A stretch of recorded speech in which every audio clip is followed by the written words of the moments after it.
मर्जी आप संघर्ष करो, तुम्हारे साथ है। सभी साथियों को जय जोहार। हालांकि मेरा वक्तव्य शॉर्टकट में हो गया था, लेकिन कुछ बातें साथियों ने कहा कि एक बार एक अपील और हो जाए। मैं यहाँ के मीडिया के साथियों को मैसेज पहुंचाना चाह रहा हूं कि आपने शायद अब तक की कोई ऐसी सभा या ऐसी रैली पहली बार देखी होगी जो एक बार सभा हो गई, सभा होने के बाद रैली हो गई और वापस सभा में शांतिपूर्वक बैठे हुए हैं, ऐसा कार्यक्रम पहली बार देखा होगा। क्योंकि ऐसा कार्यक्रम ऐसी जनता इसलिए है कि ये जनता अपने खुद के खर्चे से और स्वाभिमान से आई हुई है, इसलिए है। अगर किराए के पैसे से या पैसा दे के लाई हुई भीड़ होती तो ऐसे टिकने वाली नहीं थी। तो ये जनता टिकने वाली है, बिकने वाली नहीं है। आप सबको खूब खूब धन्यवाद। आपने ये शांतिपूर्वक जो कार्यक्रम को सफल बनाया।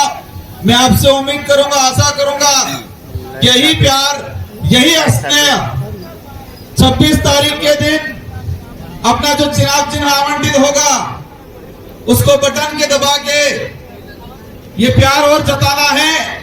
और जिस तरह से उन नेताओं के खिलाफ आपके अंदर जो गुस्सा है, वो गुस्सा भी उसी दिन अपना जो मत का अधिकार है उसका उपयोग करके उनको एहसास कराना है कि हमारे बांसवाड़ा डूंगरपुर में जिन्हें जनता की भावना के साथ खिलवाड़ किया है उनको सबक सिखाएंगे।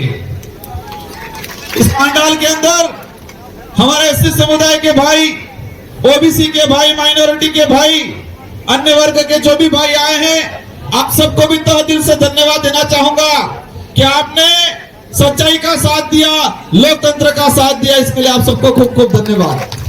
साथ ही आप सबको लगा होगा क्या कहीं हमारे कांग्रेस के पदाधिकारी, बीजेपी के भी कई कार्यकर्ता आए हैं, क्योंकि यहाँ की जनता को, यहाँ के कार्यकर्ताओं को पता चला है कि जिस नेता ने बांसवाड़ा डूंगरपुर की जनता को कांग्रेस के नाम से गुमराह करके, लोगों को पाबंद करके, डरा धमका के और आज बीजेपी में चला गया है, तो जनता समझ चुकी है उनके पीछे भागने वाली नहीं है। तो उन सारे कार्यकर्ताओं को भी धन्यवाद देना चाहूंगा कि आपने इस महान जो रैली आयोजन था उसमें समर्थन दिया, आपने साथ दिया। और मैं आशा करूंगा कि यही समर्थन, यही सहयोग वोटिंग में तब्दील हो और अवश्य डूंगरपुर बांसवाड़ा के अंदर एक ऐतिहासिक परिणाम आएगा और इतिहास रचा जाएगा। साथियों, बातें अनेक हैं। आज से हमारा कारवां शुरू होगा। लोग कहते हैं वो बहुत ताकतवर है, लोग ये भी कहते हैं बहुत पैसे वाले हैं, लेकिन ये देश पैसा और किसी व्यक्ति के ताकत से नहीं चलता।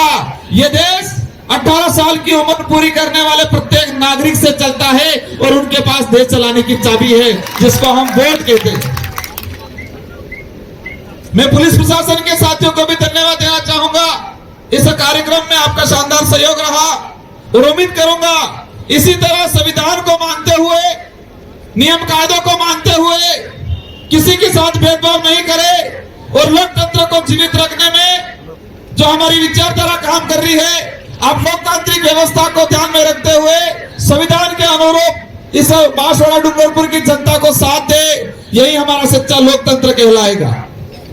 साथियों, मैं एक दिन मां की जगह में गया, एक बड़े बुजुर्ग से बातचीत हुई। बुजुर्ग व्यक्ति से पूछा, काका हमें किम न कर हो? तो उस वडील ने कहा कि एमएलए साहब मालवीय जी के जो तुम मुस्कुर हैं। मैं भी विचार में आ गया, अभी तक समझ में, मैं भी सोच में पड़ गया, अभी तक हमको समझ में नहीं आया। दुखी होके वापस पूछा, काका यार ये थोड़ा परिवर्तन करो पड़ेगा। ना ना मालवीय जी के जो तुम करूंगा। फिर मेरे को लगा यार कुछ तो बात है। फिर पूछा, काका ऐसा क्या क्या कहा था? कि आने के जो तुम बसपा में वोट डालो न के बेरोजी ले जाए होकर खबड़ा हो जाता। क्या बोला? बेरव जिल्ह्यान होगन कवडाव जाता कि एक भाजपान कार्य वोट आलो नहीं है अगले गाने के जी तो एमोस करेंगा। मैं इन बुजुर्गों को धन्यवाद देना चाहूंगा कि आप स्वाभिमानी हो, उनकी तरह ईडी से डर के भागने वाले नहीं हो। और ये बांसवाड़ा की जो सीट है ये पूरे देश में मैसेज पहुंचाएगी और यहां से आप मुझे जिता के भेजोगे। हम बांसवाड़ा डूंगरपुर का नहीं पूरे देश का प्रतिनिधित्व करेंगे और पूरे देश के किसी भी कोने में हमारा आदिवासी समुदाय का भाई हो, एससी का हो, माइनॉरिटी का हो, जो भी पीड़ित वर्ग है उस सबकी आवाज बन के लोकसभा के अंदर जाएंगे। जो वर्तमान में जो स्थिति बनी हुई है, ये देश खतरे में है, ये देश खतरे में है। संविधान बदलने की बात की जा रही है। हमें विचार करना पड़ेगा कि राजस्थान के अंदर सरकार बनी और सरकार बनते ही राजस्थान के अंदर एक माहौल बना दिया कि धर्म के नाम से हम किसी भी धर्म का विरोध नहीं करते, लेकिन धर्म के नाम से जो राजनीति हो रही है उसका हम कठोर विरोध करते हैं। एक दुर्भाग्य की बात है, एक राष्ट्रीय पार्टी है, देश में उसकी सत्ता है, लेकिन बीजेपी आज इतनी गिर चुकी है, लोगों को यह डरा रही है कि राम के नाम से वोट देने पड़ेंगे। यहां तक बोल रही है लोग कि जो बीजेपी को वोट नहीं देता है वो राम का नहीं, ये बोल रहे हैं लोग। ईडी का सहारा लिया, सीबीआई का सहारा लिया, अब राम का भी सहारा ले रहे सत्ता बनाने के अंदर। लेकिन ये जनता समझ चुकी है और इस बार ऐसा तमाचा पड़ने वाला है इन लोगों को। डूंगरपुर बांसवाड़ा में तो पड़ने वाला है, लेकिन पूरे देश के अंदर इन लोगों को तमाचा पड़ने वाला है और पूरे देश में लोकतंत्र स्थापित होकर रहेगा। इन नेताओं को एहसास होगा कि ये देश ईडी सीबीआई भाजपा से नहीं चलता है, ये देश संविधान से चलता है और हम संविधान को सर्वोपरि मानते हैं। इसलिए मैं सारे वर्ग को कहना चाहूंगा, आपको बेवजह डराया जा रहा है, लेकिन आप इतना समझना कि जो व्यक्ति जिस कौम में पैदा हुआ उस कौम का नहीं हुआ। जो व्यक्ति जिस पार्टी में सरपंच से लगा के एमएलए एमपी मंत्री बना उस पार्टी का नहीं हुआ, वो व्यक्ति किसी का नहीं हो सकता है। मैं भाजपा के पदाधिकारियों को भी यहां से कहना चाहूंगा।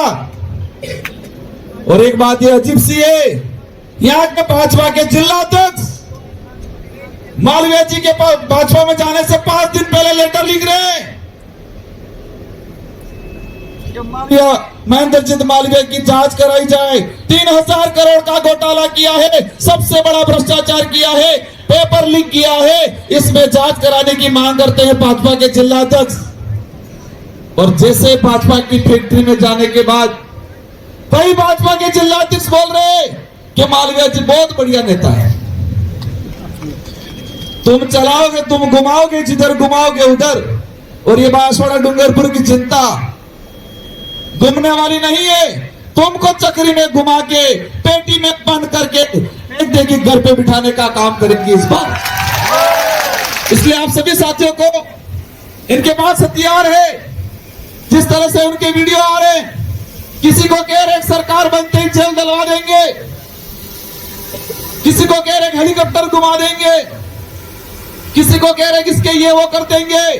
मैं इस मंच से कहता हूं कि हमें आपसे व्यक्तिगत दुश्मनी नहीं है, लेकिन तुमने इस समाज के साथ, इस क्षेत्र के प्रत्येक वर्ग के साथ जो धोखा किया है उसका बदला इस बार जरूर लेंगे। और हम भी दिखा देंगे कि देश के संविधान में ताकत है या भाजपा में ताकत है। ये लड़ाई, ये चुनाव, संविधान एक तरफ है और भाजपा एक तरफ है। हम मानेंगे कि संविधान की जीत होगी, भाजपा की हार होगी। इसलिए आप सभी को कहना, बहुत कुछ चाह रहे हैं, समय हो गया है, मैं खुश हूं। मैंने ये प्लान किया था यहाँ से छोटा मोटा करके वहां जाके इसके बाद निकल जाएंगे, लेकिन सब लोगों की मांग आई कि नहीं, वापस सभा स्थल पे जाएंगे, वहां पर हमारे जो वक्ता रहेंगे उन सबकी बात सुनेंगे। और यहाँ तक अपने लोगों में यह हौसला है कि यहाँ से 26 तारीख तक भी बैठना पड़े तो बैठने के लिए तैयार है, ऐसा हौसला है। क्योंकि ये जनता स्वाभिमान के लिए जीने वाली है, ये जनता संविधान के लिए जीने वाली है, ये जनता आने वाली पीढ़ी के लिए जीने वाली है। ये लोग आने वाली पीढ़ी के साथ अन्याय कर रहे हैं। मैंने देखा इस इलाके के अंदर पत्रकार बंधु पूछ रहे थे मुझे, क्या विजन है? विजन बहुत कुछ है, बहुत लंबा चौड़ा है। इस क्षेत्र के युवाओं के साथ खिलवाड़ हुआ है, उसको न्याय दिलाने का काम करेंगे हम लोग। पानी के मंत्री रहे, 30,000 करोड़ का घोटाला किया। आज भी हमारे कुशलगढ़, गाटोर, दानपुर के लोग बेचारे तरस रहे हैं। आज आधा आधा गांव खाली होकर गुजरात पलायन पे जा रहा है। हम चाहेंगे कि आने वाले समय में माही और कन्नड़ा से, यहां से हाई कैनाल बना के जितने छोटे मोटे नाले हैं, जितने डैम हैं, उन सारे को रोटेट करने का काम करेंगे आने वाले समय के अंदर। मैं आज जो विधायक बनाया, आज जो मैं बोल रहा हूं, 2 बार विधायक 84 की जनता ने बनाया। मेरे अंदर जो ताकत आई है वो कहीं न कहीं एजुकेशन की वजह से आई है।